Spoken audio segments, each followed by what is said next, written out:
I'm a healthy 72-year-old woman. I walked 4 miles last week, 9 vitamins a day, everything you can think of. Yeah. I got this cold that hit my lungs because I have weak lungs. And I've also just got the ivermectin. So I've been taking that now, but I don't know how much to take. And should I take both of them, the HCQ, and the ivermectin? This is where a lot of people are not going to like me, because all of that stuff you take, I don't think any of that is good for you. That's my personal opinion, because when you have parasites in your system, your liver and kidney functions aren't even up to snuff enough to process any of that stuff.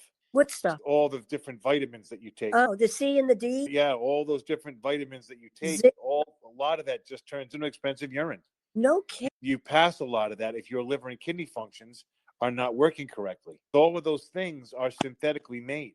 It's just the way the human body works. You can't blame me for that one. The HCQ, is it the pills or is it the grapefruit, orange, and lemon juice that I talk about? I made it fresh, and I also freeze part of it so that I have it when it runs out. I take it out of the freezer and take it, but it's the homemade one. Okay. The lemon and But you're not doing the peels, right? You're doing the whole fruit, so it's like vitamin C. Well, what I did was I took the skin off and I boiled it.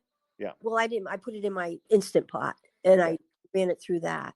Okay, so one thing I would recommend you do differently, and I know that recipe is out there, just to get the quinine, which is the mineral that you're buying the pills for. Right. Okay, so the original recipe that I have is 340 years old. Okay. I have the recipe out on the page, but I will tell it to everybody now. Again, it's 3 grapefruits, 4 oranges, and 4 lemons, and get 4 liters of tonic water. Quarter the fruit, leave the peel right on it. In a 2-gallon pot on your stove, wring it right out. Squeeze it so you break open all the juice pods inside, and then leave peel, seed, the whole entire fruit goes into a pot. Pour 3 liters of tonic water on it, cover it, and simmer it for 2 hours. The 4th liter is to top it off, because you'll get some escaping through the lid. So when you have a half an hour left, just top it off and then let it continue to simmer. Strain it, put it in a container, let it get to room temperature, and then put it in the refrigerator. What you are getting is pure vitamin C and quinine. Quinine comes from the peels of citrus fruits. They used to use it 340 years ago when they used to come over on the ships to prevent scurvy. I will definitely do that, do it all. But do you believe in the Instant Pot to do it instead of the top stove? No, old school with everything. I don't try to increase timing. There's something to be said for putting it on a stove and making that stuff simmer. Excellent. When you get it, you'll see that the grapefruit peels and the grapefruit rinds and everything, every aspect of that fruit is really soft and really limp when you go to strain it. So you know you've gotten all the important vitamins and minerals out of that peel. And then when you go to drink this, it's not like the stuff that you made of just the peels that you're only supposed to have 2 tablespoons a day. Stuff you can drink as much as you want, and it tastes like heavy pink grapefruit juice. You could put honey in it also, right? You can put whatever you want. I love grapefruit juice, so I just drink it. Yeah, I'm not a fan of grapefruit juice. I've never had a soda in my entire life, in 72 years.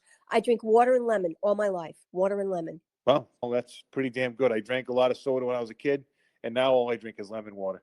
But I do have the HCQ that I wasn't doing as much of it before, but now I just have it in the fridge all the time. Oh, okay. I was just doing 2 tablespoons a day because I was scared that it was too much. Yeah, it is too much. If you do it the way you're doing it with the peels, yeah. If you try to drink a glass full of that. Oh, yeah, that would kill me. It's, the 2 tablespoons are strong enough. And I know that it's killed people's bacteria in their gut. So can I do the ivermectin with it? Sure. I put it on the bottom of my feet because I'm scared of it so far. I haven't done the internal yet of the paste. You're going to be fine. You can put it on your skin. You can put it on the bottom of your feet.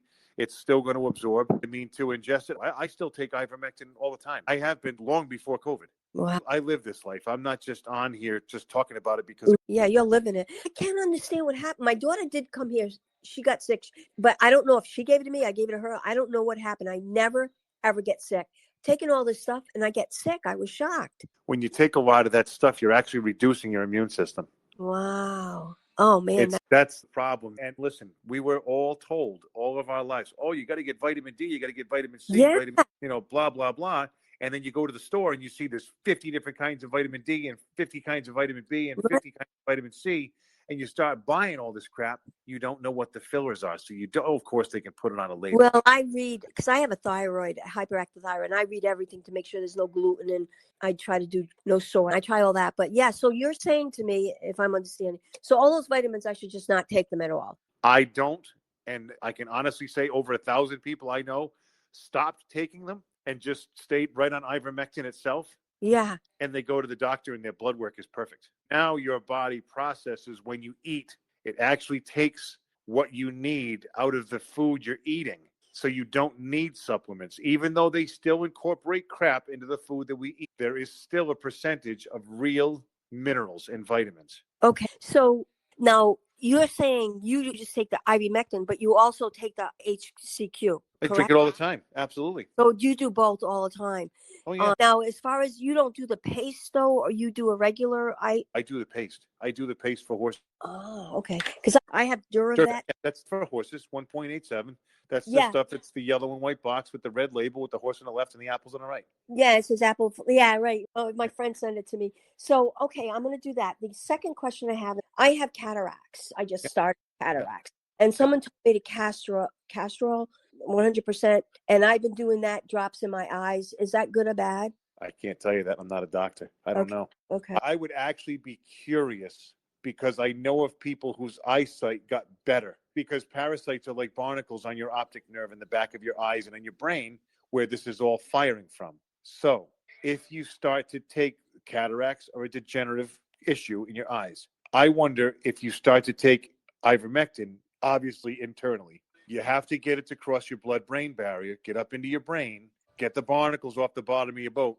You know what I mean? Get the brain to fire full electricity again. And I wonder if your eyes would actually cure, get rid of those cataracts. With the ivermectin. I'm going to do that. With the ivermectin. Yeah, I'm definitely doing that. Listen, all I can do is plant the seed, but I got to tell you what, it does so much for everybody else. But you would be the only person. I know people with tunnel vision, people with their peripheral vision sucked, people with floaters, and people with these different things that occur. But honest to God, you're the only person I've ever had that ever wanted to try to do something with cataracts. Really? Huh. So I would think that it's either going to help you or it's not going to do anything. But I'm willing to bet that it's going to help you. You're willing to bet the ivermectin would or the cholesterol? No, that the ivermectin will. Yeah, I don't know about the castor oil. To be honest with you, the only thing I know about castor oil is the movie Stand By Me when the big heavy kid ate the pie eating contest and he drank castor oil. That's all I know about castor oil. I can tell you this, it's working on my wrinkles on my lip, okay? That is definitely helping. But good. No, that's awesome. I probably should maybe read up about it, but I mean, I only try to do the stuff that like I have personally done or I know somebody who has personally done, like Troy with the cancer thing with the fenbendazole. I mean, I can say, sure, my cousin's kid's boyfriend's father got rid of his cancer, but I actually have somebody on here that addressed the issue that he uses fenbendazole to get rid of his cancer. Wow. Well, I feel like someone's stepping on my chest. I have, bronchial issue, and I'm hoping this ivermectin and the HCQ can help that because I'm not used to being sick, okay? Yeah, well, the ivermectin will work because I know it gets rid of bronchitis, it gets rid of pneumonia, it gets rid of COPD. Wow. There's a lot of things that it does, so I think you will be pleasantly surprised. But I don't know about it going through your feet. That's the only thing I cannot. I'm going to be brave.